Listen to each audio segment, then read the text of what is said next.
The telecom landscape is changing. It's really changing. And this is how it used to be, right?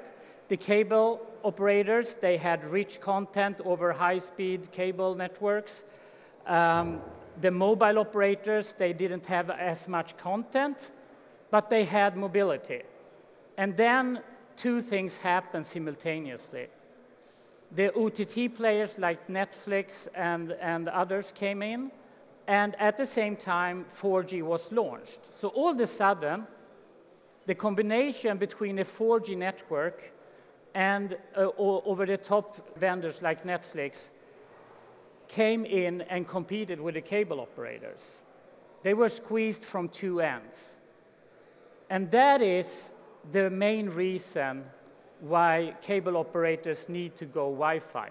They need to provide a nomadic experience, at least, for their users. And most of them do, and they are very smart about it, deploying Wi-Fi in the right locations, and can then give this nomadic experience that their users expect.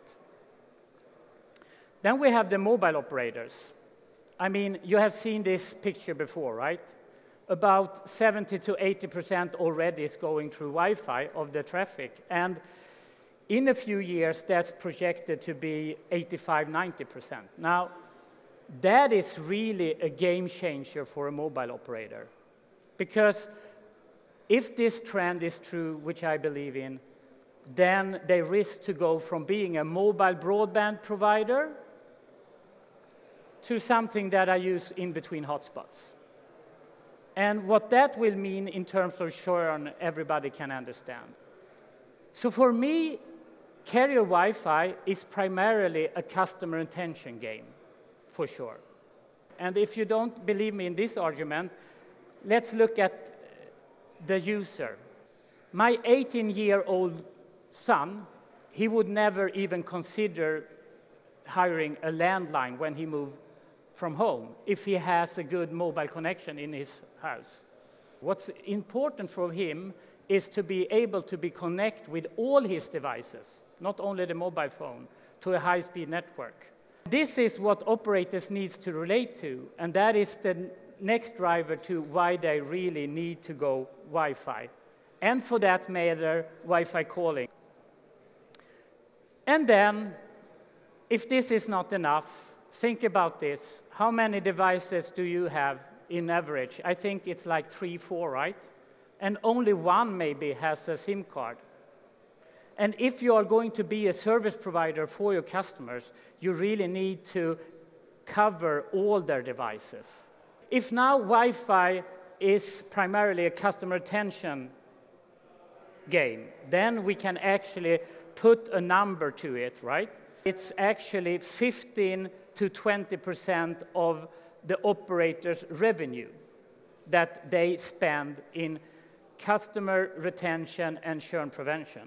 Shaw Communications in Canada, they are a Canadian cable MSO, 12,000 employees, $4 billion in revenues.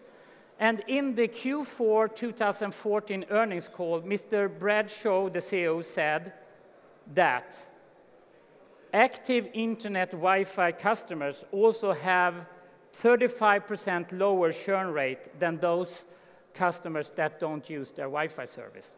35%. So what I really think we need is a different ROI calculation altogether, because the traditional one looks like this.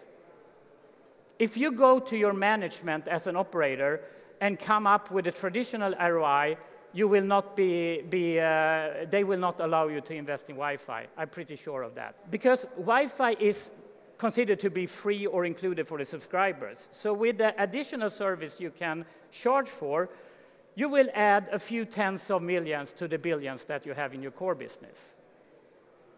And then you will have a cost, and even if you can show that the Wi-Fi network is profitable in itself, adding a few millions on the profit side, they will just look at this and they say, okay, so you want us to add Wi-Fi, a new technology for us, and just add a few millions on top of our profits. Forget it. But then they haven't looked into the churn side and the alternative cost. So if we play with the fact that we had 15 to 20% of revenues is in thin air just to reduce the churn and keep the customer happy so that and have marketing campaigns to gain new customers.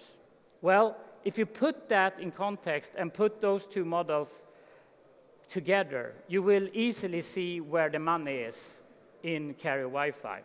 It's not on the direct monetization. It's all into the reduced churn part. And of course, that is hard to prove, but you can always show on the show example, 35% less churn.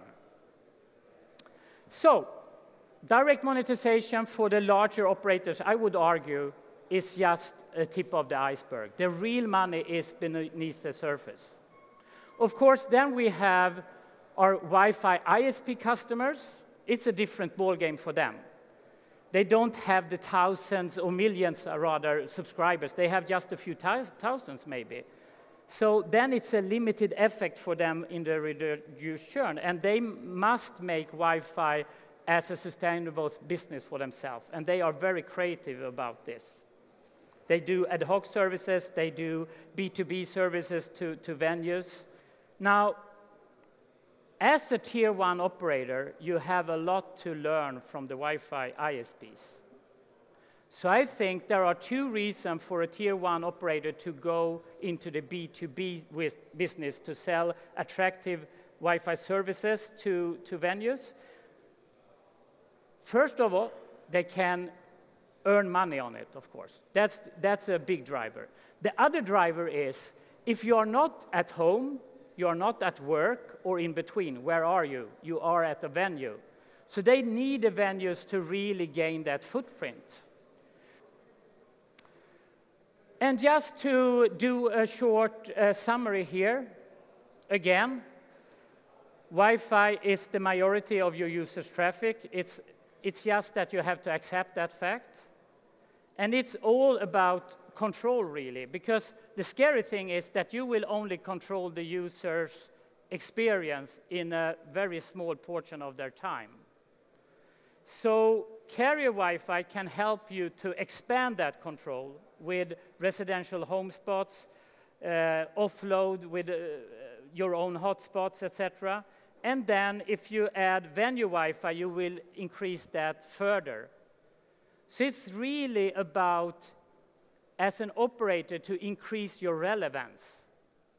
You need Wi-Fi to stay relevant in the eyes of your subscribers. And, if I may say so myself, Aptilo, we have the formula to your success. Thank you very much.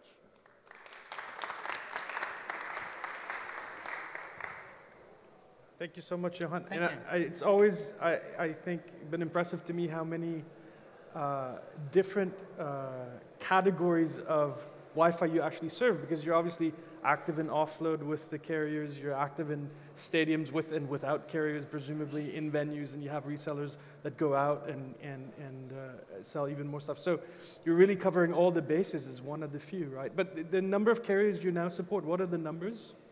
100 plus in 70 countries. Yeah. Yeah, and most of those operators actually sell B2B services in one way or the other to venues. Yeah, absolutely. Well, it's great to have you. Any questions for Johan?